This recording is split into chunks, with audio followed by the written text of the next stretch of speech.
Guilty as charged. Guilty as charged. Guilty as charged. Guilty as charged. That's my guy.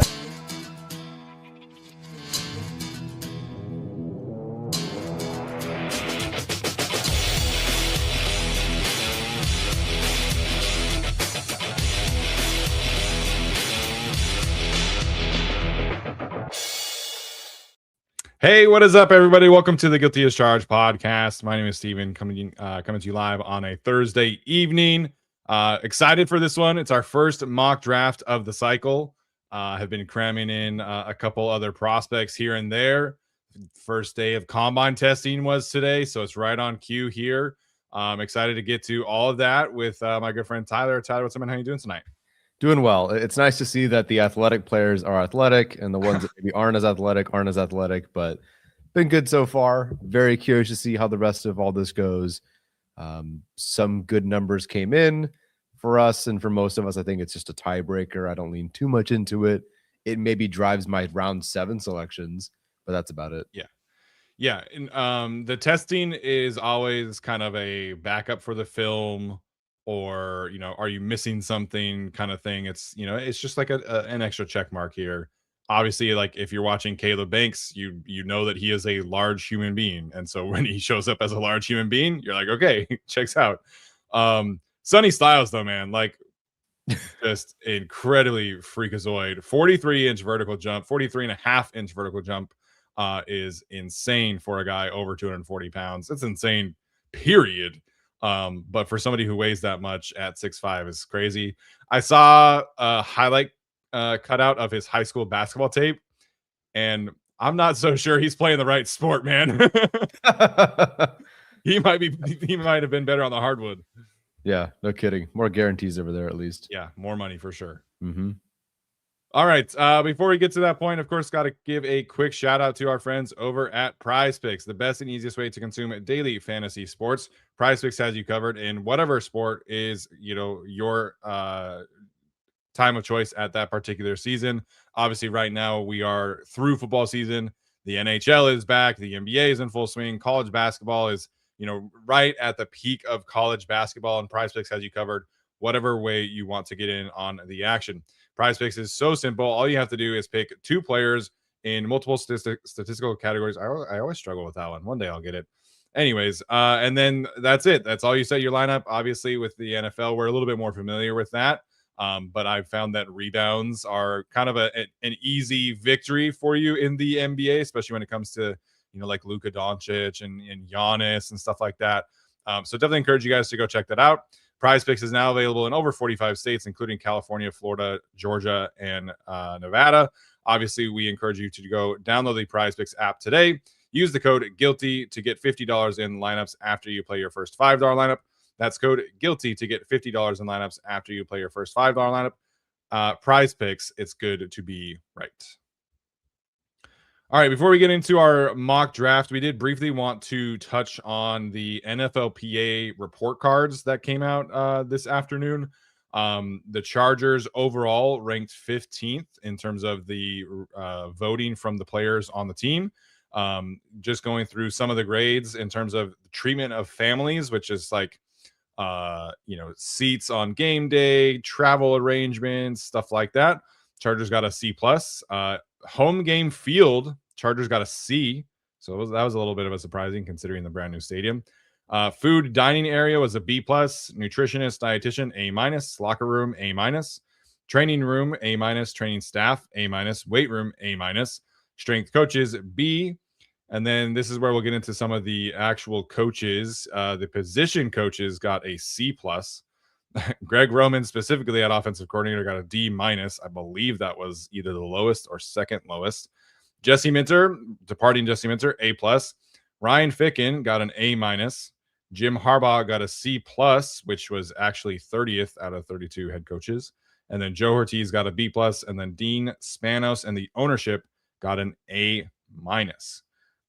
Anything in particular you want to touch on there, Tyler?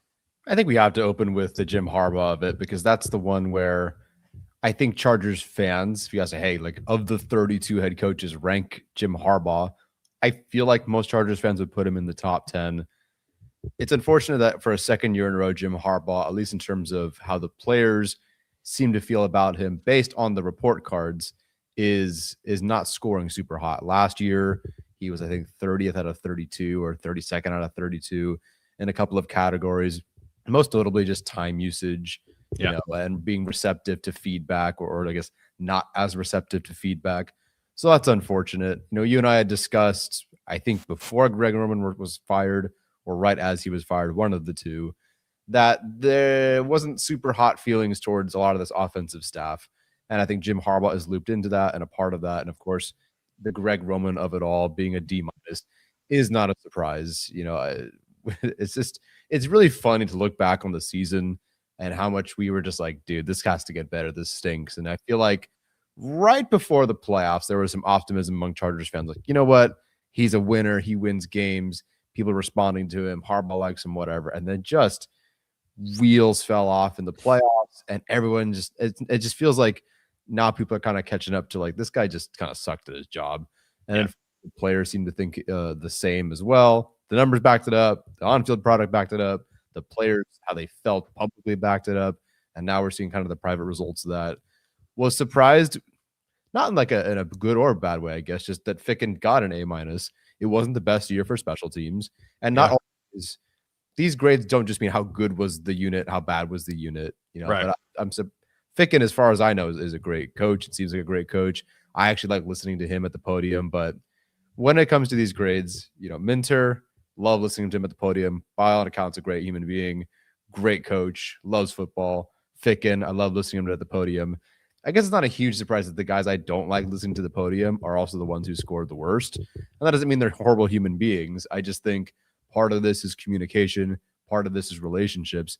And I don't like listening to Jim Harbaugh, and I don't like listening to Greg Roman. And I think if I were a student or a coach or whatever, the personality would kind of wear on me. Yeah, I think this is not saying, I mean, take it with a grain of salt. Obviously, this is not saying the Chargers players think Jim Harbaugh is a bad football coach. I think that's 100%. Quite the contrary. I think with Greg Roman, that probably is them saying that he's a bad football coach. But like you mentioned, specific areas that in both of the surveys that Harbaugh has been dinged with has been time management, and as well as being receptive to ideas. And so I think there are definitely certain areas where you can kind of feel the difference in how some of these coaches are being graded out in that regard, and somebody who's a little bit older, like Jim Harbaugh has been graded. Kevin Stefanski got a C-, Pete Carroll got a C+, so Todd Bowles got a C+. Like, some of these guys who are a little bit older are not getting like great grades from the players.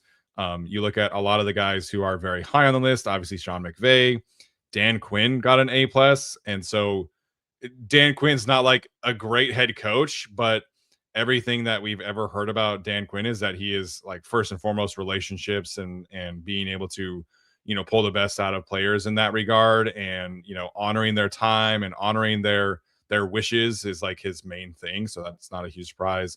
Mike McDonald got an A, Ben Johnson, Dan Campbell, Mike Vrabel, Aaron Glenn got an A, despite like how bad that season was. So it doesn't define Jim Harbaugh, but there are definitely areas in which, just as like a manager of the building, I think the players are telling him that he needs to improve upon.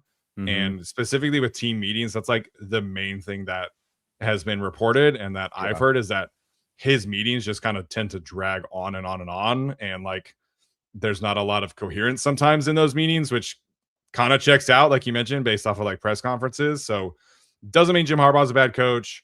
I'm not like, gonna ding him for this overall, but from a player perspective, when you go into these meetings, you want quick, you want concise, you want all of these things quick and in and out. What am I doing this day? What am I doing that day? And so if those meetings drag on, it's like any of us who go to a professional training or whatever, and it drags on, you're just like, oh my god, like, what am I doing here? So that's kind of like the vibe I'm getting from this report card. Am I frozen again, by the way? You were frozen there for a second. Yes. Am I still frozen? Yes.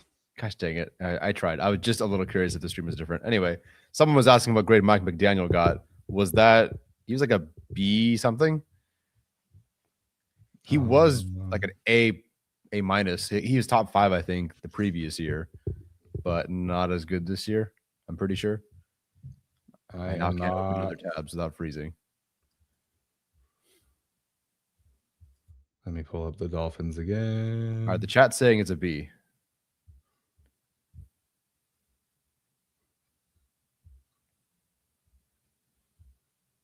Oh my gosh. There we go. Okay. Yeah, head coach B. Okay. Offensive coordinator Frank Smith, A minus. A lot of A's for the Dolphins. They were overall ranked number 1 by the players. Interesting. I think they were top 5 the previous year too. Like which is really strange given that's been a mess over there, but I don't know. Hey, no income tax. I don't know. Whatever makes you happier. Yeah. That's interesting. I never would have guessed that. Yeah. Vikings were 2nd. That's so funny. The Patriots had Mike Vrabel as one of the highest graded head coaches, but they were 26th overall. Just team travel was an F, and they have like 4 of their own planes, excuse me. That's funny. This is the first time I'm actually looking at the other teams here. Nice. Giants, unsurprisingly, have an F minus in the home game field, so that's cool. Jets, same thing, obviously. Yeah. Like Nick Sirianni got an A. There's no way. Like, so there just are some of these other categories that, like I think need some more clarity. But hopefully Jim Harbaugh and company are interested there. The other one I'm curious about is the position coaches getting a C+. Like that. Defensively, everything I've heard has been like extremely positive. Offensively, like obviously they fired Devlin and Marcus Brady is not on the team anymore. Andy Bischoff is not on the team anymore. So it's very interesting that the position coach is graded as poorly given how positive I've heard about the defensive side of things. All right, my conspiracy is that because the Chargers had 85 linemen play this season, they all just individually graded Mike Devlin an F, and that's why it was so low. So they all got a vote because there was 85 offensive tackles, and so they graded him low. Yeah. Atticus says O-line coach brought them down. Yeah, pretty much. Yeah. One guy in the group project, man. Yeah. It is funny though. Like the Chargers ownership group actually was one of the top 10 in terms of grades. One of the few that got an A. They were an A minus technically, but they've continued to get better. And obviously, like they spent a ton of money on the Bolt, and I think that helps a tremendous amount for a lot of these because the last year that they were, down at Costa Mesa, the grades were not that great. So again, I'm not criticizing anything here, but just some of these things are what players care about deliberately. They're not like the NFL doesn't say, hey, grade us on these areas. Like the Players Association is the one driving this. And so, it is other things besides just like coaching football. Yeah. Yep. All right. Any other thoughts there, Tyler? Okay, we are going to get started here with our first mock draft of the season. Obviously, we have had Alex Katzen do a couple of mock drafts on this channel. He's been very in tune with the draft cycle from the jump. And so he's done a couple of these. This will be our first one here. A couple things to note. PFF does not have the extra 6th-round pick here that the Chargers are projected to get because of the J.K. Dobbins situation. So we could potentially like force a trade there and do that. And then we've also kind of every time we do a mock draft, before free agency, we try and figure out like what are the plausible scenarios here. Obviously the Chargers have a lot of key free agents, Odafe Owe, Khalil Mack, Zion Johnson in particular. Bradley Bozeman just retired. So there are going to be things that we kind of are projecting here. And we're going to make the assumption for this mock draft that the Chargers have signed or potentially re-signed at least 2 starters along the interior offensive line. I know that's a bold assumption for us to make at this point. But just given the volume of needs here, and Joe Ortiz mentioned this, that they don't have enough bodies in the room right now. So they will make some signings here regardless. And so we're just going to pretend like they signed some kind of combination of 2 starters. And then it'd be impossible for us to assume that both Mac and OA are back. But we are going to assume at least one of them is back. And obviously that's going to drive some decision making of how this goes about. So those are the qualifiers here. So we'll start, and before we actually hit start, we'll probably force that trade for that extra 6th round pick, and then we'll get started with the assumption that one of the edge rushers is back, and the Chargers have 2 starters on the interior. It doesn't even have to be a difficult projection. They'll have $100 million in cap space. I'm sure this is the floor for what they could do, if not more. Like, it is possible both edge rushers are back and 2.5 spots are filled, but I'm fine with, 2 IOL spots, 1 edge rusher. Sounds good to me. Yeah, it plays a little bit differently when it's Mac on 1 year, or let's say OA for 3 or 4 years. Sure it does. That's a huge difference. So I don't know if the chat wants us to like pick which one. Yeah. For the interior offensive line, do we want to assume 1 guard and 1 center? Or 2 guards? It just slightly depends with like the centers in particular. Yeah, I think if you would have asked me that a couple of days ago, I probably would have assumed 2 guards, honestly. Just the tea leaves of certain centers actually making free agency has become rather cloudy to me. But the Tennessee Titans released Lloyd Cushenberry yesterday, and then the Washington Commanders released Tyler Biadasz today. And so there are at least 5 like starting caliber free agent centers right now. And again, we'll see how many of those actually hit free agency, but there will be at least 2. And I think both of those players would clear the bar of, competency at center. I'm not going to pretend to have watched a ton of Cushenberry tape or Tyler Biadasz tape. Yeah. I did watch a lot of Tyler Biadasz when the Chargers hired Kellen Moore.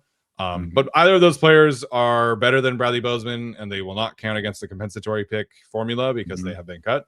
So I think I'm comfortable saying 1 guard and 1 center. Okay. Sounds good to me. 1 guard, 1 center, and 1 edge rusher. And sure, that works. The next one we do will be post free agency, so we'll just know.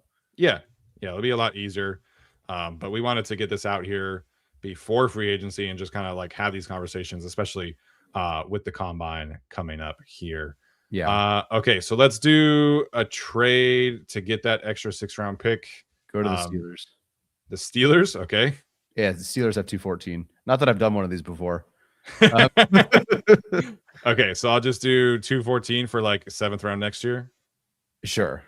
Okay. I mean, you can force the trade even with nothing. Oh, really? Yeah, you can just force the trade with nothing. Hit start force trade, not start draft. Yep. Thank you. Yep. I did it again. Perfect. We now have 214. Thanks a lot. Right, let's do it. Now we are starting the draft here. Okay, so Mendoza obviously goes 1. Caleb Downs, Ruben Bane, no surprises there. Caleb Banks went 11 to the Dolphins in this scenario. I know some people have. That'd be so funny if they did that again with Kenneth Grant. Yeah. Some people have wondered about corner. So Mansour Delane goes 10 here.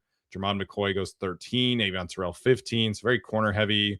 Akeem Mesidor, Keldrick Falk, CJ Allen, Jordan Tyson, Peter Woods at 20, and then Denzel Boston at 21. Okay. So top players available for our audio audience are Dylan Thieneman, the safety from Oregon, Spencer Fano, firmly an offensive tackle from Utah. I'm tired of people talking about him as a guard. Drives me nuts. Yeah. Monroe Freeland from Georgia, Kaden McDonald, the defensive tackle from Ohio State, Oliver Venga Iowane, the guard from Penn State, TJ Parker, the edge rusher from Clemson, Kenyon Sadiq is on the board here, tight end from Oregon, Caden Proctor, the guard from Alabama, Lee Hunter is on the board, Zion Young, Christian Miller, etc. Boy, what are your thoughts here, Tyler? Yeah, so Woods is a very common. Woods and Banks are 2 very common ones that have been, driven to the Chargers. Banks usually isn't around in mock drafts. I think that could be a range of outcomes, given the fact that there is he didn't play a whole lot in 2025. I will say if Banks were on the board, so there's 2 ways of looking at it for me. One, I just red flags all over, and I didn't even particularly love the tape. And if you compare his 2024 tape, his 2024 numbers, the run game numbers are pretty bad. Like, they are very, very low. And I don't love those. And I didn't love the film for that. And I don't love Banks. And I genuinely think top 15 is kind of crazy for me, for someone who is hurt or was hurt, barely played, is kind of an outlier, and didn't have great statistics overall. The other side is that I think he'd do absolutely nasty stuff with Mike Elston. I think a lot of this group, Woods, Hunter, etc., if I look at them just as prospects, I mean, I like some more than others, but if I look at them just as prospects, they're solid, they're fine, they have upside, great. But if I specifically put them in Chargers uniform, and yes, that is a bit rose-colored glasses, but I put them with Mike Elston in this group, I know Caleb Banks is going to be like an all-pro player. So if he were available, if Woods were available, I'd be more tempted. Lee Hunter, I think he really fits their mold. Obviously, now he's actually on the board. Yep. So I understand why they'd go with him. It just, I like it, and I think that Tart and Caldwell can do more than just the nose tackle stuff, even though they're not pure pass rushers. And then you had kind of discussed in the Discord some thoughts on those things. So I like Lee Hunter. I have not watched McDonald, so I'm probably going to like him. I loved Tyreek Williams last year. I'm probably going to like McDonald a lot. Tyreek Williams, Tyreek Williams is my guy, so it's possible I very much like this player. So you can convince me on him if you feel strongly about him. And then the edge rusher is Parker. Yes, TJ Parker is the other edge rusher on here. Zion Young also on the board. I know that there's like some character concerns there. R. Mason Thomas is on the board as well. Gabe Yakis is how we say it. Sure. I will say he's not one I would have considered at this point. R. Mason Thomas is a ton of fun. Like, his first step is unbelievable. And some of the moves he throws. I was the first game, I can't remember what I was watching. I was like, this guy really? And then it became a bit advantageous to think they were up so much on, might have been Alabama, because they won like 35-14 or something. So they started to get into pass obvious situations, and he just roasted everybody. He looked awesome. To me, it's between Parker and, is it Ioane? I apologize. Ioane, yeah. So to me, of what's here that I can see at least, that's available, it's between Parker, Ioane, and then Sadiq for me, who would be my best remaining players. Mesidor, okay, he's not available. I watched one game of his and stopped watching because I'm like, he's not going to be there. Dude, he's so good. I was like, never mind. Like, he's so good. I was just pissed off. I took my glass. I was like, if I had glasses, I'd just throw them. Like, I was like, that's not fair. It's one of those players I just watch the number of ways that he won in the Notre Dame game. I'm like, he's not going to be there. I don't care how old he is, too. This guy's really good. So if he is there in a mock, cool. So it's Parker. Now we said that we have one edge rusher already. We do need a guard. Yes. And Sadiq is a bit of a, luxury pick. For sure. Who I think is being, it's strange because usually I don't think you and I are necessarily a go get a tight end kind of guy. I think maybe we were like that for Kincaid, but one, Utah, and then two, pretty good. They had a very clear need at tight end that year too. They do not have what they do with it though. What they do with that clear need that year. That's awesome. So I think Sadiq is great. I think he's being not over discussed, but he's a really good player. Yeah. Regarding Ioane's movement. Oh, sorry, go for it. Yeah, we can get to Ioane for sure. I do want to touch on the defensive tackle situation here with this particular board. I have heard per multiple sources that the Chargers are enamored with Caleb Banks. They are just obsessed with the traits, and he measured in at the combine like 99th percentile height, 98th percentile weight, 99th percentile arm length. Like, the dude is a different human being. Like, he is a physical specimen, and I think he is going to. He didn't run today at the combine. I don't really care. Like, he is just kind of a one-of-one human. Daniel Jeremiah was on Chargers Weekly and kind of categorized him as either he's going to be awesome or he's going to be terrible. And I kind of agree. If you only just look at the measurements and watch his LSU game from 2024, you'd be like, this dude is a top 5 pick. Like, he's amazing. Yeah. But then, like, you watch the Miami game from last year, a couple of the games this year, and Thomas Martinez pointed it out in the chat. He has really, really struggles with pad level. Like he plays high quite often, which is not necessarily a surprise given how tall he is. And this was a major concern for me for like Deion Walker from Kentucky last year. And then Deion Walker was really good as a rookie in Buffalo. So, you know, it's a very interesting situation where the dude is just like, you can't find, you know, humans like him that often. And so, you know, Trevor Sikkema tweeted out that there was a play during the Senior Bowl practice, and then Jim Harbaugh like looked around and was like, just had a huge smile on his face. So they love Caleb Banks. Like they are obsessed with that potential. And if he is there at 22, I think they are running to the podium based on what I heard today. That being said, again, he is a one-of-one human, and other teams are going to be looking for one-of-one humans too. So yeah, he went 11 here. That feels crazy to me. Like you said, I think the film grade is probably more of like a mid-second round film grade for me. But the traits are the traits, and it's really difficult to, you know, not picture him succeeding with Mike Elston and these guys. Yeah, no, he would be awesome. And for any of the issues in the run game, pad level, etc., I just think you have some of that taken care of for now with Tart and with Caldwell, that you can find a way to make it work with Banks early, and then hopefully he develops from there. Wait, so Banks did run? I thought he didn't run. He did run. Yeah, so they said he ran a 5.04. Okay. But then he pulled out of whatever the rest of the testing was. I think it might have been the agility drills. Okay, that's what yeah. Because I could have sworn that there was like a report that said that he was not going to do any physical testing. Yeah, no, he did. Okay, my mistake. My bad. He ran a 40 at least. I know that. Yeah, 5.04 at his weight is not horrible, but you're not paying a defensive tackle for a 40-yard dash. Like if they have to run 40 yards, that's a really bad problem. Good for you. You get a high motor grade. Yeah, so I don't really care about that. I do think that they will be very interested in defensive tackle. I do think they'll be very interested in edge rusher. The situation with Olayiwola Ioane is very interesting to me because some people, Dane Brugler, Daniel Jeremiah, have said that Field Yates, I think, as well, classified him as like a top 10 player in this class, and they think he is like potentially even the first offensive lineman off the board, which I think personally would be crazy, just given, you know, offensive tackles and stuff like that. I'm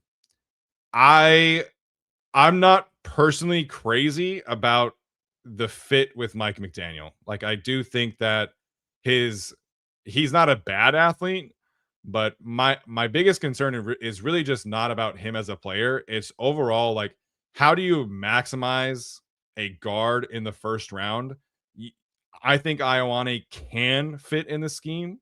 I'm not saying he is a bad scheme fit by any means, but I don't think you're going to truly maximize Ioane if you are not in a kind of gap power scheme situation.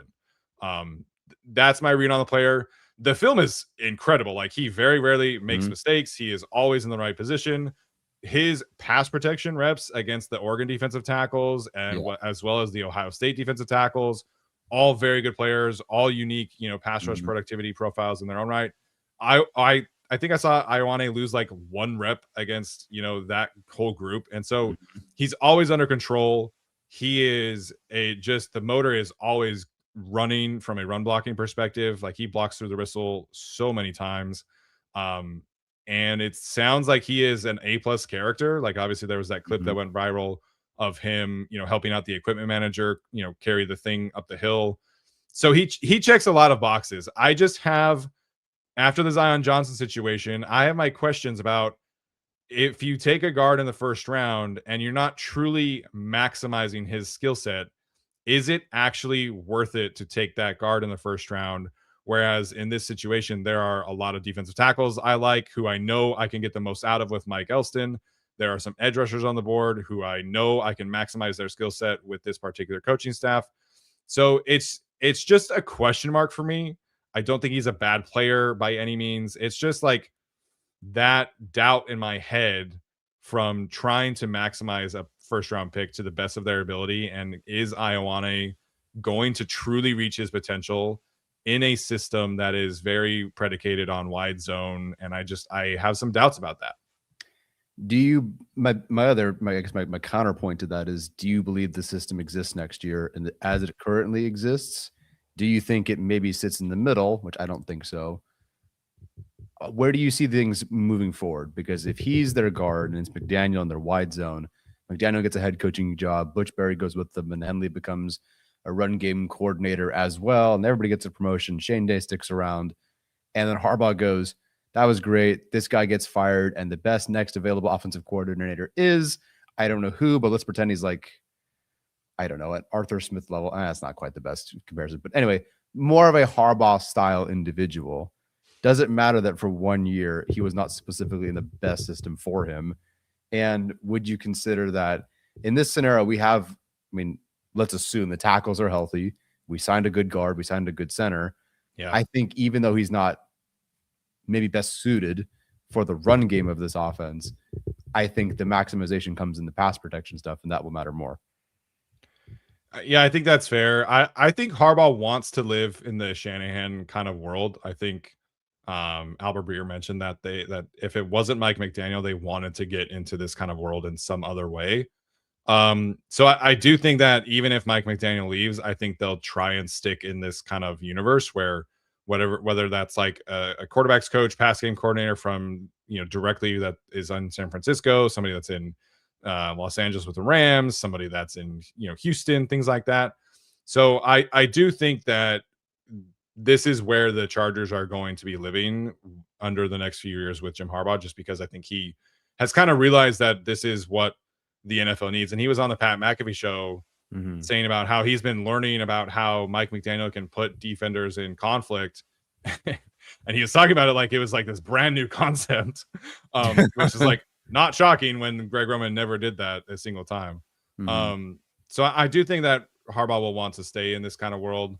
And again, Ioane is athletic enough where he can be successful. And then you mentioned the pass protection, but I just wonder, like, if his best case scenario is he's like a really, really, really good pass protector, and he's like okay in run blocking just because the scheme fit is weird, is that really worth it in the first round? I don't know, man. Like that's my doubt for him overall as a player.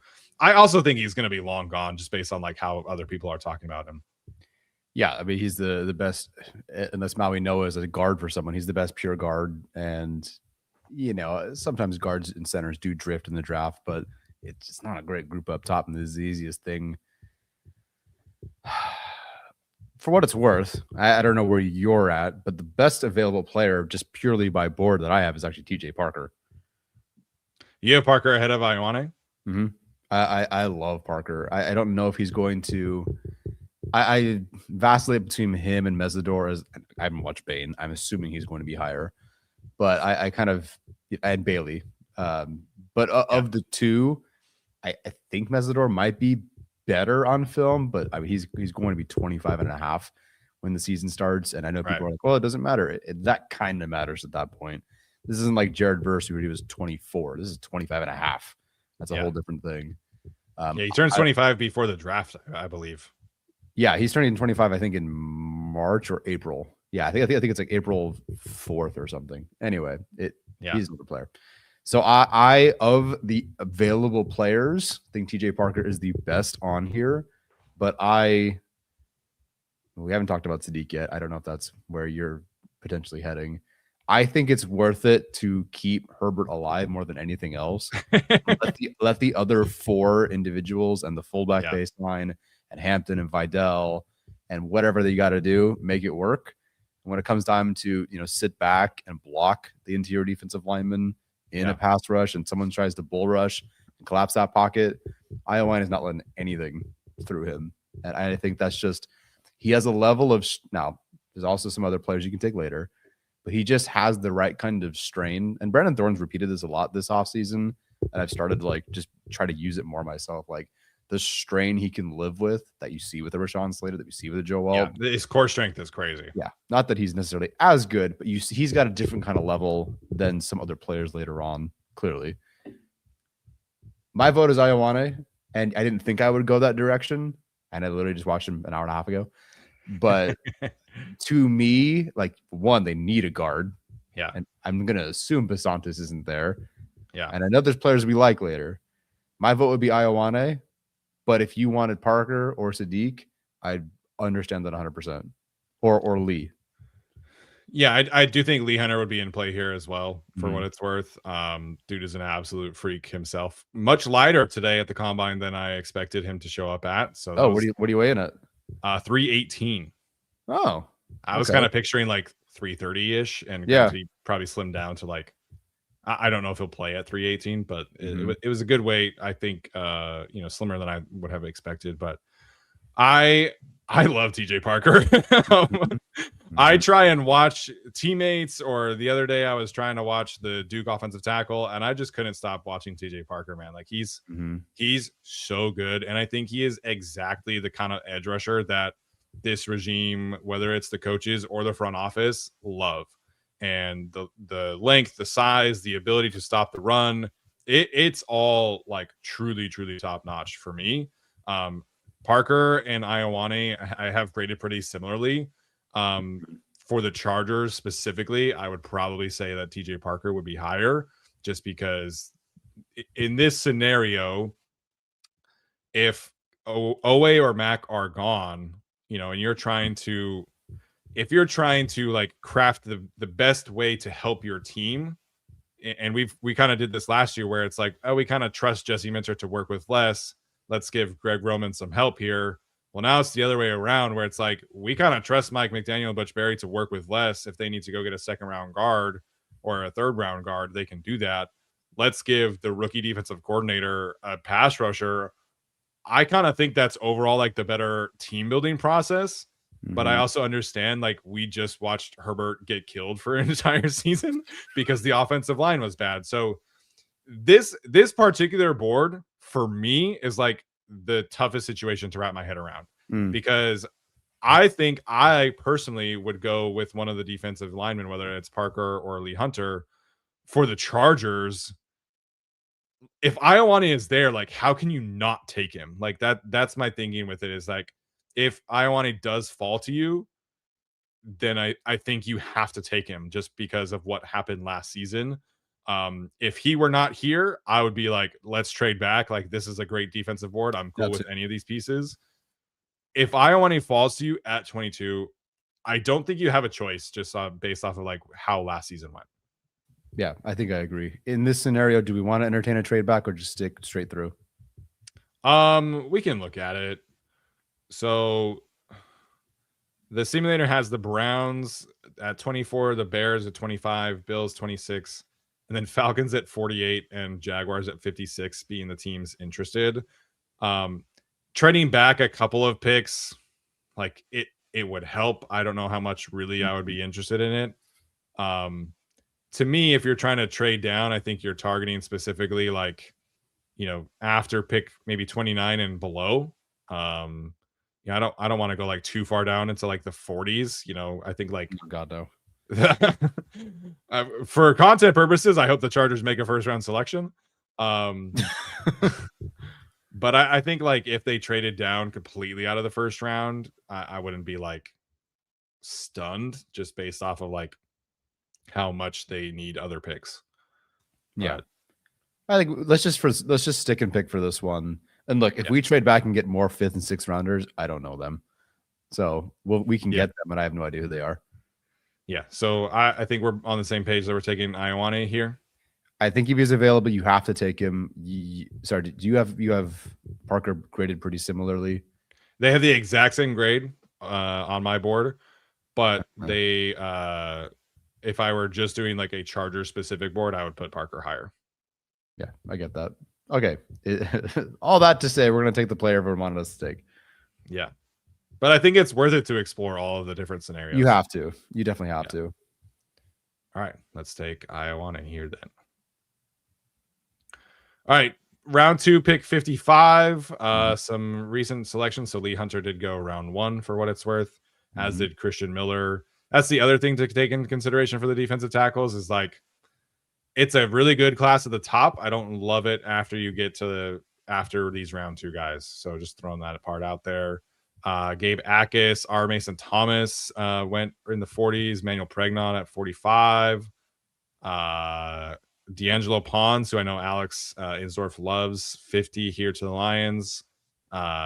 Jeremy Bernard from Alabama, Dante Corleone from Cincinnati, Jake Golday, and then Chris Johnson, the corner from San Diego State. So Chase Basantis is on the board here. I strongly doubt he would be in a real situation, but we'll see how it is.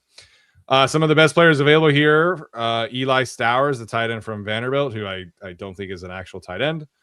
Caleb Tiernan, the tackle from Northwestern. Derek Moore, the edge rusher from Michigan. Jadarian Price, the running back from Notre Dame. Josiah Trotter, the linebacker from Missouri. Malachi Lawrence, the edge rusher from UCF. Max Clare, tight end from Ohio State. Kamari Ramsey, the safety from USC. Joshua Josephs from Tennessee, the edge rusher. And Dominic Orange, a.k.a. Big Citrus, the defensive lineman from Iowa State. And then Sam Hecht is also on the board here, steadily climbing up in ADP, the center from Kansas State. Big Citrus. Yeah, that's a good one. I like that. So in our, if Romello Height is way down here. Yeah, I'm not gonna lie, that's probably who I would take here. Have you watched Joseph's? I've watched like glimpses of him. I haven't watched him. I have not focused on him. Yeah, I think Joseph's would be my preferred edge rusher here between him and Height. I think he's a pain in the ass with his burst and his motor. I think he works the hands and wrists tremendously. Yeah, makes good first meaningful contact. I really like Joseph's here. Not exactly an edge setting kind of run defender kind of guy, but I think at this point, like, they're not finding a lot of those in round 2, round 3. So this is, I have edge rushers and defensive linemen on the board here. Yeah. So for me, okay. I thought Holton was an edge rusher. No. So Height, Moore, and Josephs. I like Moore. I don't know. At the Senior Bowl, he had 34.25 inch arms. I don't know if that held at the combine because those things just change. Someone could let me know if that changed. Yeah. I mean, okay. Obvious Derek Moore connection. I believe he was there in 2021. So he's been there plenty with this connection with this group. Yeah. Of the 3, I'm taking Joseph's. I did like Height quite a bit as well. Like just whip quick off the line kind of guy. I think Joseph's is just a bit more of a complete full-bodied individual. Is Height sub 32 inch arms? Like I didn't see that honestly earlier today. At the Senior Bowl, which is I only had that until today. 6'2", and then 3/8, under 33 inch arms, 234 pounds. So, and he's great. Like, don't get me wrong, he's awesome. He's whip quick off the line, but he is a smaller guy. So 32.25 officially at combine today, says Reno. Okay. I watched the Texas Tech. I watched Height the other day, and because I'm like, David Bailey's going to be long gone. I don't know really like how much I'm going to watch him. So when I watched the Miami edge rushers, I was specifically watching Mesidor, and then Bane was just wrecking shit all day. I was like, okay. So I watched specifically Height, and I'm not gonna lie, I think Height is a better NFL prospect than David Bailey. I haven't watched Bailey, so I couldn't tell you if that's a hot take or not. Bailey is like he's a stronger just run defender, I would say. But Romello Height has like insane bend to me, and I think that his twitch is severely underrated in this class. So Height to me, definitely not a strong run defender. I think he can potentially do it, but in a scenario where you have Khalil back and Thule, and you're trying to replace Owe, like Romello Height would be an awesome selection there. If you are in a situation where you're trying to replace Khalil Mack, then Derek Moore here or Malachi Lawrence, I think, are much more of like your firmer edge setters who can be a little bit more of a run defending kind of starters right away. Derek Moore in particular, I think is outstanding in run defense. He doesn't have a ton of like natural burst and bend to him, but I think he could very easily be like a really strong run defender right away. And, kind of replace that part of Khalil Mack. Obviously Khalil is still a top 5, run defender edge in the league right now. So I do think if it depends which kind of edge rusher you're trying to replace here. Have you watched Dominic Orange from Iowa State yet? Nope, have not. Okay, so when I heard about his nickname, I was like, Big Citrus. That's really, really cool. I just love it. But I do think that if the Chargers want a true nose tackle to kind of free up Tart and Jamari Caldwell to play a little bit more kind of freely across the line, Orange is probably your last option here. Like you can always find like a quality rotational nose tackles are you can find them throughout the draft, and obviously the Chargers had Braden Fehoko for years, who was an undrafted free agent, so you can find that kind of body type later. But if you're trying to get like a truly disruptive nose tackle, you are most likely talking about Lee Hunter or Dominic Orange, aka Big Citrus. So I would not be opposed here, and I do think the Chargers are going to do a ton of homework on defensive tackle, and Mike Elston is going to be looking for kind of their next guy here. So Big Citrus is on my radar, but the Chargers in this scenario where we're kind of assuming maybe one of the edge rushers is gone, I think you have to take one in the first 2 rounds. Okay, so if you like him more than Derek Moore. Some people are asking about Lawrence. I have not watched him, and you haven't? I've only watched 2 games, so I don't have like a fully like fleshed out opinion of him. Yeah. I saw that he tested extremely well today. He is very athletic. I do think he can set an edge. I don't think he's like super refined in his pass rush productivity profile yet. But he has a lot of tools. He is very, very athletic, and I think he has the want to from a run defense standpoint. So there's a lot to like here. But he is not as refined as like a Romello Height kind of person. I think Joseph is more refined in the pass rush perspective as well. So Lawrence is more toolsy and less refined than some of these other guys on the board. Okay. So if you like Joseph's the most, I'm cool with that. I think any of these edge rushers would. If this is the edge rusher selection at 55, I'm pretty happy, honestly. Okay. I don't know. I feel like I got Ioana in the first round. So if it were up to me, and I don't recall who's lower than this that I might like for some reason more, but like I like Joseph's more than Derek Moore. I like him more than Zion Young. TBD on him with Arbase and Thomas, but like that's kind of the territory I'm in with Joseph's, where I feel like he's more in that territory than where he's being discussed. I think this is a player that should go earlier than the Chargers are taking him or would take him here. Yeah. But that's sight unseen for me on the other interior player you mentioned. And I don't like Kieran Crawford. There's my take. That's fair. Yeah, some of these other edge rushers I'm not like crazy about. If the Chargers wanted kind of a 3 technique defensive tackle, Skylar Gill Howard is fun. There's Ndame Tucker at 124.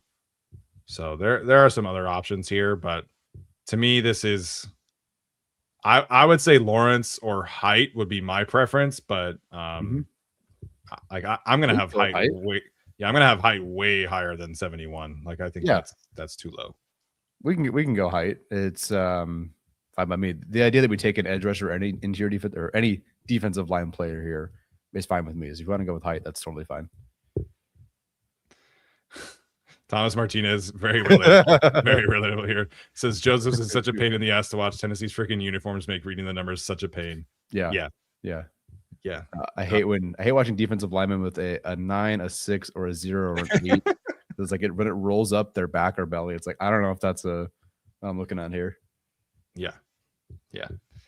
So in this hypothetical scenario, I don't know, man. We can talk about the Owe Max situation, but I just think like the Chargers need 3 like quality pass rushing edge rushers to do what they want to do, and I think Height for me is the best one here. Fine by me. Let's go for it. I will disagree with you on draft day, but I the idea that we draft an edge rusher is right here. That's fine. Yeah. Okay. All right. Some other players who went in the 3rd round here ahead of the Chargers: Sam Hecht at 64, Max Clare, Chase Besantis went at 59, which is so funny. So a bit of a run on edge rushers after we took heights. So Malachi Lawrence went 57, Joshua Joseph 58, Derek Moore 62, which kind of feels right for all of those players. Not a huge fan of LT Overton. I don't know if you've watched him yet. No. Connor Liu at 72. Big Citrus went 73 to the Saints. Michael Trigg. I know some Chargers fans really like him. 77. Jake Slaughter, the center from Florida at 81. Jennings Dunker, the tackle / probably guard from Iowa at 84. And here are the Chargers at pick 86. So do you want to consider maybe potentially trading out of this selection?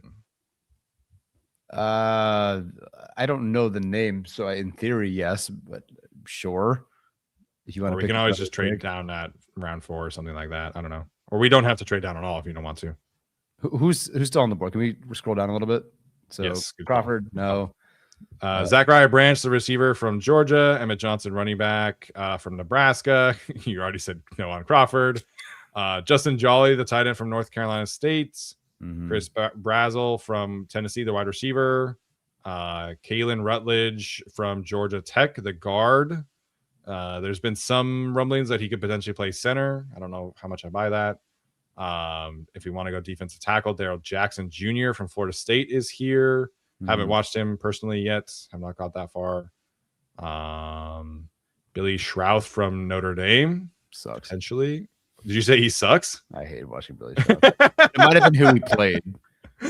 That's fair. Skylar Gill Howard, if we want to just keep the Texas Tech thing going. Marlon Klein, tight end. Brian Parker is here, which makes sense. Is there a position you want to look at in particular? I mean, we didn't jump into D tackle yet, so I think can we just pull those names up? Yeah. So Daryl Jackson, DeMonte Capert. Haven't really watched him. 19. Skylar Gill Howard, again, Texas Tech thing, but I do actually like him. Tim Keenan from Alabama, Chris McClellan, Albert Regis, Xavier Harris. You watched him, I think. Yeah, film was great, and then he's a classic Ole Miss player off the field. Sick. Yeah, really awesome. Michigan defensive lineman Rayshon Benny down later. Better in 2024. Yeah. I don't know who these people are.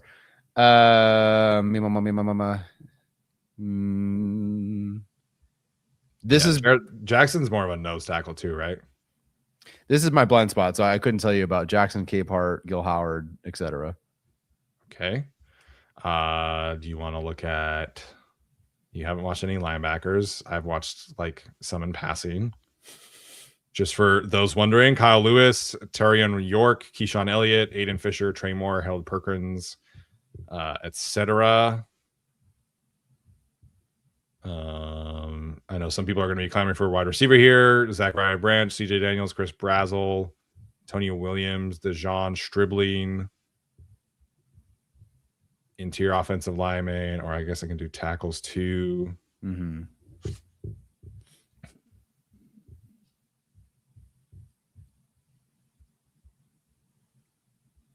Wow, they have Logan Jones at 192.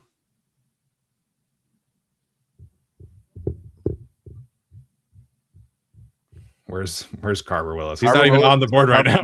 he's at like 390 something. So if we did not go, for those who don't know who Carver Willis is from Washington, if we didn't go Ioana in the first round, third round is when I start discussing Willis. I think once he tests and everyone appropriately labels him as an interior offensive lineman, I don't see this as a guy who's 500th on the board. No. Miss me with that. I mean, no. Thorne has him at IOL 8, just outside the top 100. Fun player. Thomas Martinez says that Jolly is a badass H-back style tight end, like difference maker for what it's worth. Yeah, I've not watched him. That'll be one of the next ones. I finished Delp, and Delp was a lot of fun, actually. Just kicks ass in the run game. And yeah, there's actually a lot of people out there who really like Delp, so we can look at tight ends too. Where is Delp? Delp is down at 191. Oh, there's no way he's that low. That'll be our next pick. Dallin Bentley, my guy, 181 for what it's worth. Couldn't tell you. I'm not going to watch him because I know you'll tell me everything I need to know. I haven't watched Justin Jolly yet, but I have heard a lot of similar things online. Marlon Klein is basically just like AJ Barner 2.0. Really, really good blocker. I think he's way more athletic than he ever got to show at Michigan. Offense was a mess, so like receiving was not really a thing for him. And obviously there is a connection there just from the school.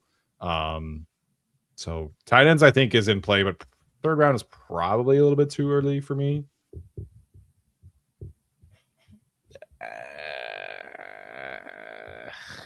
I would say in this particular spot, you're looking at a guy who could play center for you or a defensive tackle. I think we should go. I have not watched enough tight ends to make a determination. And for people who's like shouting things in the chat, like you've all watched these players, I'm not really going to give an opinion on someone I've not watched. I don't know. I don't care what the position is. I don't care what the highlights say. They keep telling us we should watch highlights. We don't. I'm not going to give an opinion on someone I don't know anything about. So even if it's a position that they might need. So I'm kind of feeling interior defensive lineman. Okay. So there are two choices basically. Do you want a nose tackle or do you want a 3-technique pass rusher? I would go with nose. And for people who are saying why not offensive line, we conceded that before the draft they signed a guard and a center, and then we drafted Ioane. Not that they can't add another guy, but they are officially across the 5 set for now. Yeah, I think you probably should add another one. The Chargers should definitely double dip at interior offensive line just because they currently do not have anybody outside of the Kaltenberger and the guy who used to be on the Ravens. I forget his name. Oh, Ben Cleveland. Ben Cleveland. That's like it. They do not have any of the other interior blockers on the roster after the cut Mekhi Becton. So to Papa asking about this, is Caldwell not a nose tackle? So the Chargers, I think, can be flexible with this group. Like Jamari Caldwell, one of the things that we loved about him is that he played nose tackle at Oregon because that's what was required of him. I guess Branson Taylor, my mistake. Forgot about Branson Taylor. So did the Chargers. So did the Chargers. And then when he was at Houston, Jamari Caldwell was like playing 4-eye and like as an edge rusher. And I think he can play across the line. And I think that Tier Tart can play across the line. Like, can both of those guys play the nose? Yes. I think both of those guys can play the 3-technique. I think they can play the 4-eye. And so the Chargers are in a spot where they can be flexible with a kind of defensive tackle that they draft. You could potentially have another step forward from Justin Eboigbe as a pass rusher. So for me, it's like you can do either or here, but if you take the nose tackle who can continue to free up everybody else around him to be flexible pieces, and if you have the nose tackle like Lee Hunter or Daryl Jackson Jr., you will always have at least 2 quality run defenders on the field because of the flexibility that Tart and Caldwell can provide. So it's a bit of push and pull here where I think they need like a true difference-making pass rusher. I don't know. I like Skylar Gill-Howard. I don't know if he has that kind of ceiling. And so in this instance, getting a pretty high floor nose tackle is probably a smart move also. Okay, your call on which one that is then. All right. Let's go with Daryl Jackson Jr. then. Cool. Sounds good. Trenches.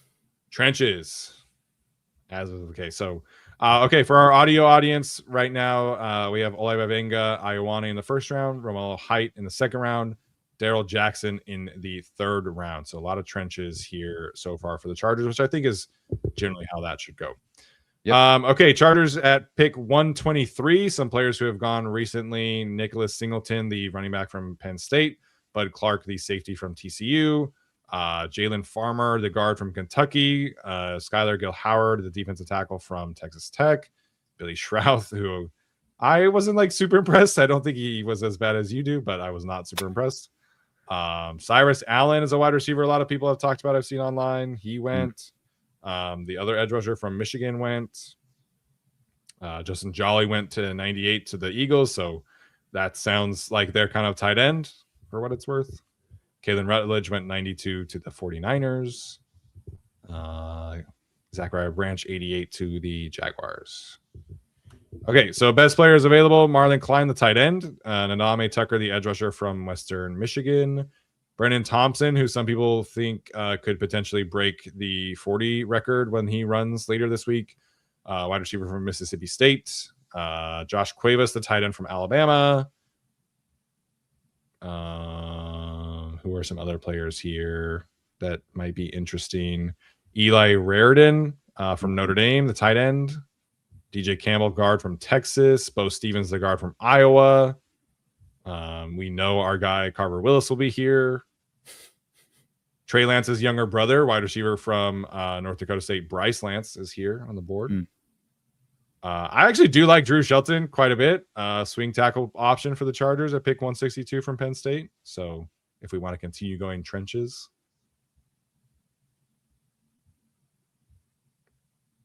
I'm going to pull out tight ends. Yeah, I think that's something we should add a weapon here.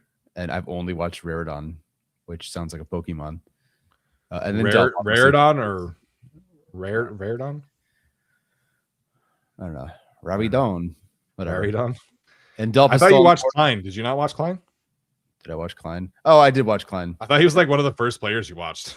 He might have been one of the first players I watched. Where do I have Klein even ranked? Not well, you know. That low? No, I'd rather take Oscar Delp at that point. Yeah, I would take Delp here, or obviously my guy Dallin Bentley. Or Bentley. I mean, you tell me about Bentley. What's his thing?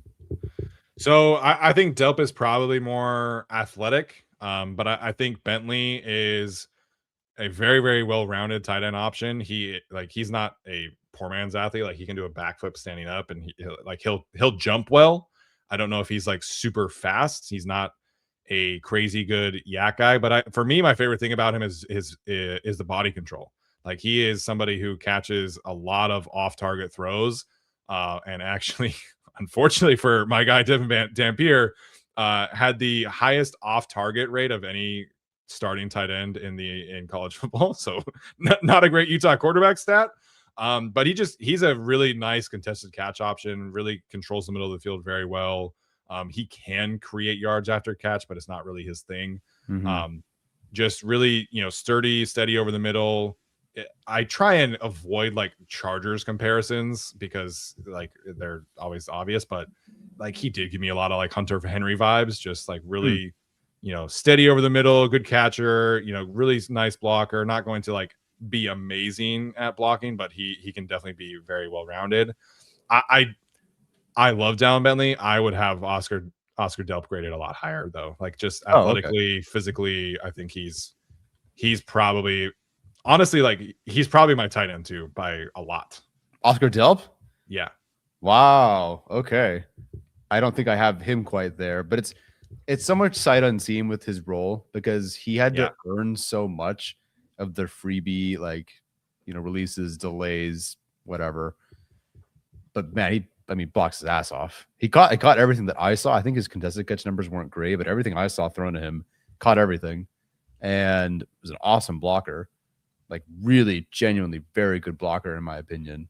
Yeah. So as a pairing for someone like Ron Gadsden, I think that makes a ton of sense. So if you have Delp over Bentley, that means something to me, obviously. Daquan Wright is just pure, like, big stride, big athletic option for them, which would be a ton of fun. But we're trying to pair with Gadsden, so I would prefer Delp over this group. If I had to go with a tight end, I'd go with Delp, which is not the most fun McDaniel specific option, but as a blocker, sniffer, H-back, you name it, like, this guy blocks his ass off. And that just seems to be the Georgia thing. Not that they're all great, not that Brock Bowers was great, but we see with Ladd McConkey, like, they like to kind of fight.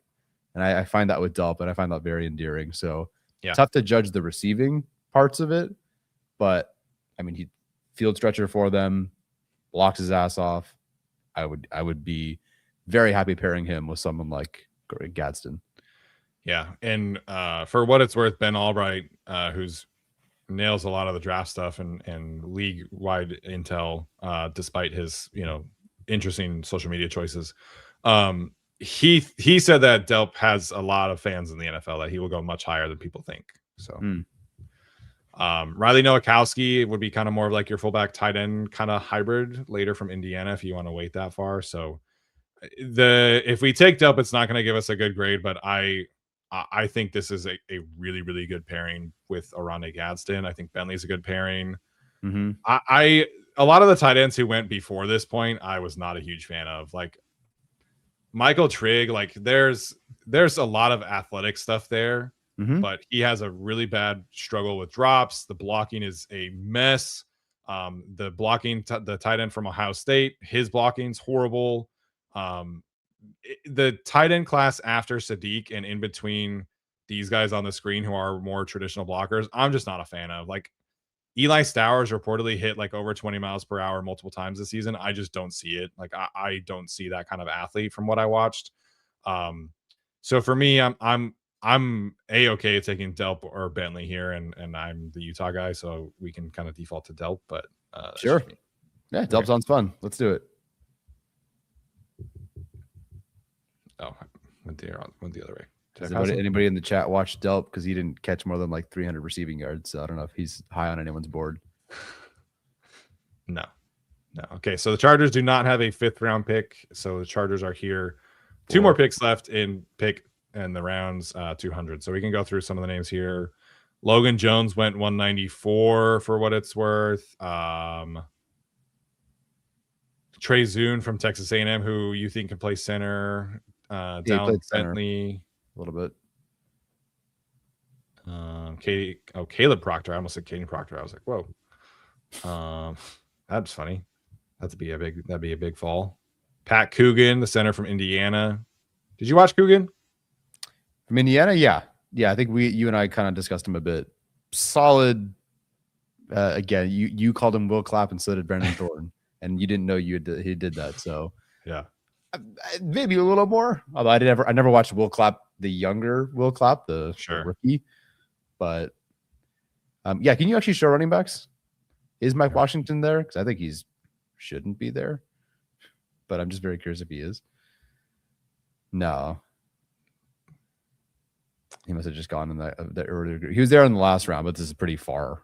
We've gone pretty far now. If you're looking for a pass catcher, Desmond Reed, I don't know if he was on there. Not that we even need a running back. I'm just throwing out Mike Washington, 164 from Arkansas. Fine. By the way, I think the consensus board has him as like top 100. I feel like. So. Yeah, I'm not gonna lie. I haven't watched like any of these running backs. I think Alex Katzen really likes Roman Hemby, or somebody in our chat likes Hemby. Hemby is a Insdorf guy. Okay. I could do that. I haven't watched his tape yet, but I liked watching Noah Whittington during the season. So, we want to look at corner, maybe. Throw a dart. Yeah, I haven't watched any of these guys, but I know people will ask about it. We could do Carver Willis here. Watch Carver Willis, everyone. That's your homework between now and the next one. Watch Carver Willis and come back and tell us how much fun he is. Bro, he's not even. Is he not even in the simulator? Carver? Yeah, did I miss him? Oh, wait, he has a tackle. Oh, he has a tackle. Yeah. I'm like, where is he? Yeah, go watch. There he is. 393. He's like 250. Hey, his ADP's going up though. 206. We're getting there. We're getting there. Probably because of me. Yeah, Carver Willis, please go watch. Alex Watts. Alex is in the chat and says Hemby now. Yeah. So I don't have anything. Hanan says that he's a returner. Is he a returner? I don't know. Hanan has a lot of takes. Thomas Martinez says Hemby is good, but Robert Henry Jr. from UTSA has the juice. And I messaged him back and forth about that, and that seems accurate. I mean, they do need a returner. They do need a returner. All right. Oh, or the dart throw to Alabama's Domani Jackson, says Thomas Martinez. I'm going to look up Hemby and see if he actually has return stuff. I've watched 2 running backs. One big pet peeve of mine when you go to college PFF, it just automatically defaults to having like the all-star circuit only, and it bothers me so much. Oh, really? Yeah. So Hemby has 16 career kick return attempts for an average of 18.1 yards per return. So somehow I feel like that's better than Darius Davis. That's mean. Is it wrong though? I don't know. It is wrong. But what's the kid from UTSA? Where's he at? I don't know. Did I pass him? Is he a receiver? I thought he was a running back.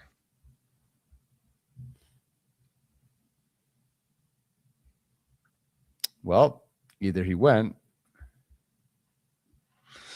or he doesn't exist. We could take Caden Wetchen if they want a returner. I know he can return. Hey, you know, that's the next most popular player I see in every mock draft for the Chargers. We all know that he can return. I do think at some, like, I don't know how much I want them to add a running back in free agency. So throwing a dart right here. Yeah. Let's just take one of the running backs, I say. All right. We're taking a returner that none of us have watched. Hemby? I guess so. All right. I have no idea what it is. All right. And then we'll be quick with our last one and take Carver Willis. Hell yeah. We're going to get the lowest grade ever for Willis, but it's fine. People will catch up. D+. All right. So in this mock draft simulation, we ended up with Olayiwobenga Ioane in the first round, Romello Height, the edge rusher from Texas Tech, in the second round, Darrell Jackson, the nose tackle from Florida State, in the third round, Oscar Delp, tight end from Georgia, in round 4. No 5th round picks. We'll do some trading in some other mock drafts once we kind of have a firm grasp of where the Chargers are at. Roman Hemby, a running back from Indiana, in round 6, and then Carver Willis, who will play guard or center for the Chargers in this situation in round 6 from Washington. So here we go. Yeah, to me, it's the Romello Height one. I have a lot of. It's not that I don't like him. I just feel like with some of the age and like I wanted to see more. Second round feels early for me, and the I can't believe we got an F for Oscar Delp. That's I can, but that's fine. We'll be right one day. Yeah, it's often lonely being right, but here we are. Yeah, I kind of in terms of the process though, I feel good about this. Just going. Yeah. If you get Ioane, then you go edge rusher, defensive tackle. To me, your first 3 rounds this year have to be some combination of those 3 positions. And then you can kind of figure out where to go from there. Obviously, if you can trade down in the first round, it just helps you so much because then you can get more positions later on. When the Chargers had just 5 picks and doing a mock draft with just 5 picks, it was depressing. It was not fun. Yeah. So 6 is fine.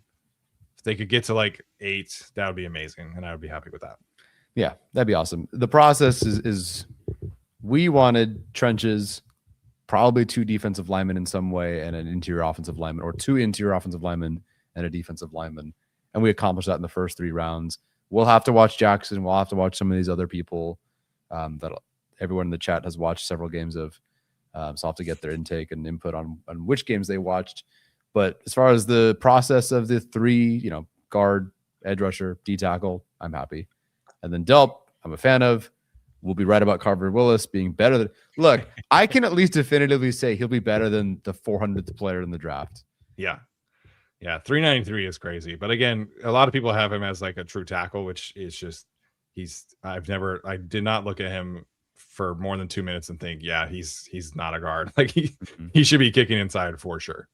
Yes. Yes. There are quite a few tackles who need to be kicking inside. Yes. But, Yes, they do.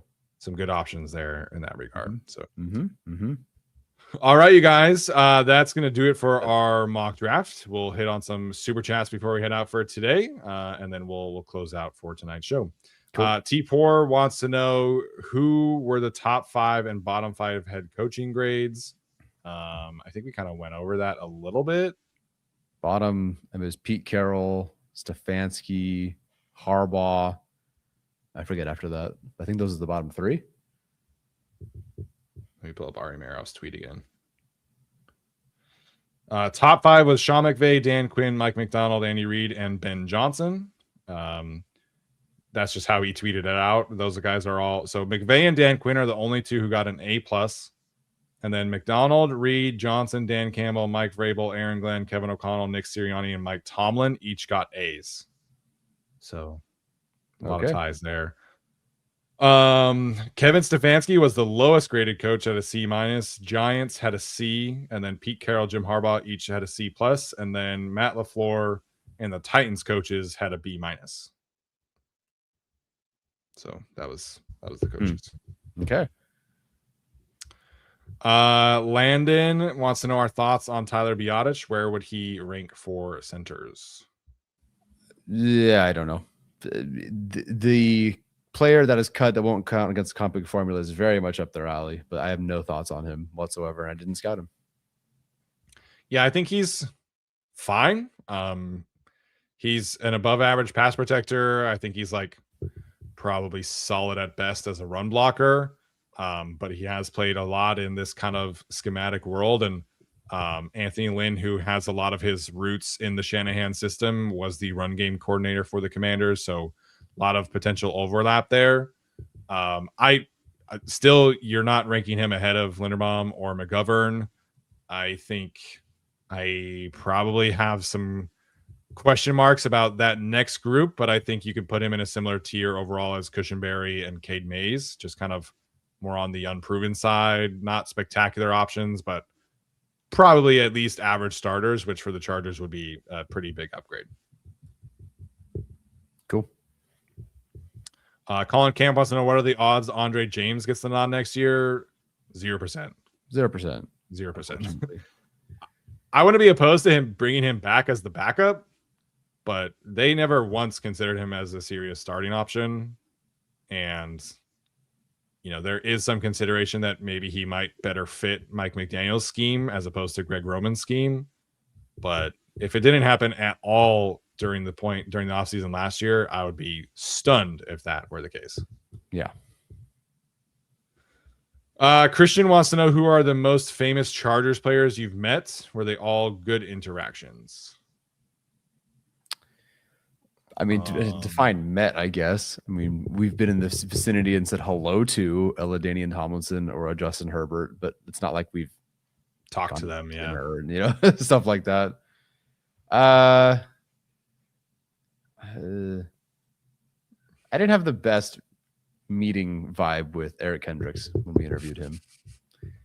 He was not thrilled to be there, and it threw off my entire interview. I was just like, oh, okay. Yeah, he was very short quickly. I mean, Austin Eckler is probably the most famous player we've had on the show, but we didn't like meet him, like we did that interview through Zoom. Mm-hmm. Yeah, that's the thing. For a while, we had to do everything through Zoom, like that. We started in the pandemic. Yeah. So, I mean, we've interviewed Jamari and Zion and Morgan Fox, Tom Zalesko, obviously. Yep. But players. Joshua Kelly was my favorite interaction interview because he just was so he was so nice. He took time with us before and after. The energy was great. So Joshua Kelly was fun. Thule was a great interview. It was kind of like pulling teeth a little bit to get him going, but once he got going, it was fun. Joshua Palmer was not a fun interview. He was pretty boring. I thought Eckler was really good and just he's a very insightful and charismatic person overall. But yeah. Meeting Denzel Perryman last year was really cool. He's cool. Another guy, like, took a lot of time out of his day to talk to Brett Coleman and myself, and That's very, fun personality. So he was pretty fun. Yeah. Daddy Don't Pull Out says he'll watch the stream tomorrow, but interest in Tyler Biotic. I think he's on the list, but he's not like top of the list. Yeah, but probably. Probably. But I have no opinion. Mr. Chow Chow wants to know how about Kendrick Falk? He's 20. Rank your edges. Have you watched Kendrick Falk yet? I have not. It feels like every time it's like the Hydra or whatever. I watch one edge rusher and two more take their place. So I'm trying to get there. Yeah, he's somebody that I think could probably benefit from kicking inside and playing more of like a 4-eye, 3 technique defensive tackle role. Bruce Feldman had him on the freaks list like pretty highly and says that he's like a weight room warrior kind of guy, squats a ton of weight, power cleans a ton of weight, jumps really highly. There's just not a lot of twitch and bend to him. And his clips today of like running the hoop were not great. So he's an incredibly disruptive run defender, but the pass rush opportunities as an edge rusher I wasn't crazy about, and his pass rush win rate was really, really low. And Auburn does run like one of those 3-3-5 bullshit defenses that I hate so much watching every single year. But to me, he's more of like a maybe run defender on the outside on early downs and then kick inside on passing downs, because I just don't think he can really like turn a corner and bend around defensive or offensive tackles and stuff like that. So to me, he's a very limited, bendy, twitchy kind of edge rusher who I think should kick inside. Gotcha. So he's not very high for me. Yeah, let's see. Ranking the edge rushers. Probably Parker feels like a safer bet than Mesidor. So Parker, Mesidor, Josephs, R. Mason, Caden Curry, Derek Moore, Zion Young, because of some other stuff. Gabe, whatever you want to say his last name. Then Romello. Yeah. Then Crawford. And then I get to people I don't really care for anymore. I won't say their names. I just won't even bring them up. Yeah. So I did end up grading Ruben Bane, and I gave him a 95 grade, which is like very, very high. I was a huge fan. Parker I have as a 90 right now, so he would be high, or mid to late first round. So we have kind of this cutoff of 93 to 100 is early first blue chip / top 10 in position potential. So a 90 is somebody we're classifying as like a day one starter, Pro Bowl potential. So I have Parker graded very highly. I have Akeem Mesidor behind Parker, and then R. Mason Thomas, Zion Young, Derek Moore, Romello Heights, and then Falk and Crawford after that. So for people asking about Zion Young, the way I have it is, well, one was 10th most penalties out of 2026 players. And then 2025 arrest for DWI, speeding, and failure to affix a license plate. And then 2022 plea for misdemeanor assault. On top of some the misdemeanor assault, I believe, was in the tunnel. Yeah, it wasn't like literally on the field or off. No, so if you watch, if you remember the Michigan State brawl that happened, he was like the main one who was the fighter. And then he's got a DWI or 2, I believe. Yes. Did you mention that already? Yes. Sorry, missed that. No, you're good. There was a list of things. And Thomas has said this a bunch, but Jackass equals Ackus. The J is silent. Yeah, it's definitely not Jackass. Like if it was, that would be incredible. You'd have to take him. But yeah. Did you watch Cassius Howell by chance? No, and I apparently, what's his arm length? Renio says it's the lowest for an edge since like 1999. I don't know the exact number there, but yeah, that's not a surprise. There are some T-Rex arms in this class, man. Yeah. Ruben Bane's got small arms. R. Mason Thomas has small arms, which I think R. Mason Thomas I don't think that matters. Like it didn't matter. He's just kind of a pit bull out there. Like he plays the run like really, really well. And the Chargers are really high on him, by the way. So yeah. I don't blame him for that. Yeah, he's fun. Yeah, he is fun. Okay, next one here from Christians wants us to rank these pocket edition humans: Tyrion Lannister, Mini-Me, Oompa Loompas, and Wicket the Ewok. What a weird question. Am I allowed to do this? Is this PC? I don't know. Tyrion Lannister can take first place, and Yeah, the other ones are all fine. Yeah. Tyrion's a great character. Like Tyrion's fantastic. The his trial scene, dude. Like, oh yeah, one of the best scenes of television history. Like, just electric. Yeah, he's awesome. Anthony says mock draft season, big super chat, by the way, appreciate that. I kind of missed the chat yelling at you guys. Good work, gents. I know. The Joe Alt years was pretty funny. Like, we're gonna mock draft some offensive linemen. No, you fucking idiots. And they take him, and it's like, oh, actually, I think he's not that bad. All right, whatever. We're used to it. I just show your work and have a good discussion. That's all I ask. Yeah. It's funny though, we've gone like complete opposite direction now, where it's like you have to take a guard even if Ioane is there at 22. Like, so it's very funny. Yeah, but I love it. This fan base loves talking about offensive line now, and it's great. A few years ago it was wide receiver to death, and now we're offensive line to death. So it's great. I love it. All we had to do is put Herbert through severe trauma. Chargers fans to finally want to draft an offensive lineman. Yeah, it's all good. It's part of the business of doing the show. Doing any show is people are going to disagree with you, and people still talk to me about Drew Dahlman for whatever reason, and it is what it is about being prevalent on social media. Yeah. Next one here from Chucho says, big fan of the show since 2021. We appreciate that. Big super chat in here from Mexico. Hope everything's okay for what it's worth. Says, this year I'm planning to go to SoFi for his 30th birthday. First time in the US. Any recs on seating or things to do? We've kind of talked about this, but on the SoFi map, you'll be able to see where the team store is. And you definitely want to sit on that side of the stadium, especially if it's during the day. If you sit on the opposite side of the stadium during a day game, you're going to be in the sun and you're going to roast your ass off. It's going to be so hot on that side. So definitely sit on that side. Definitely go early and tailgate. Definitely spend a lot of time in the team store, especially if it's a game unique day, whether it's like Hispanic Heritage Month or the Navy game or something like that, and you'll get a lot of cool merchandise that way. And we can talk about like general California recommendations if you want us to, but those are generally a good place to start for your game day experience. Yeah, we're in 231, so if you want to find kind of where my dad and my family are not going to sit, it's probably 231. So anywhere on the team store side, you're pretty good.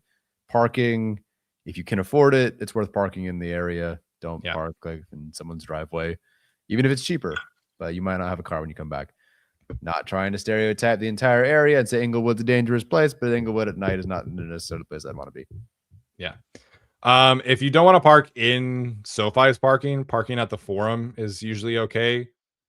It will take you longer to get out of the parking lot, but it's usually like $60, I want to say, as opposed to SoFi parking, which is usually over 100.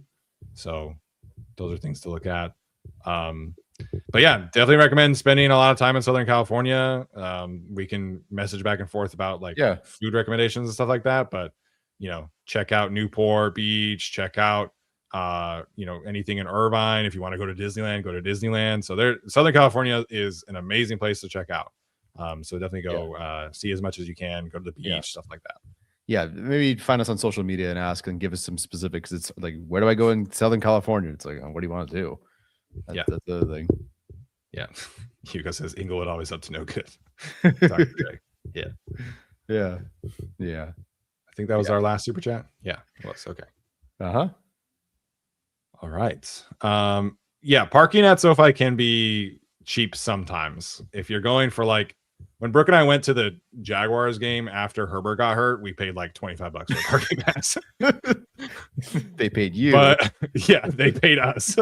But when we went for the Steelers Sunday night game, it was like a $250 parking pass. So that's crazy. It just depends on the game, but parking at the Forum is almost always cheaper.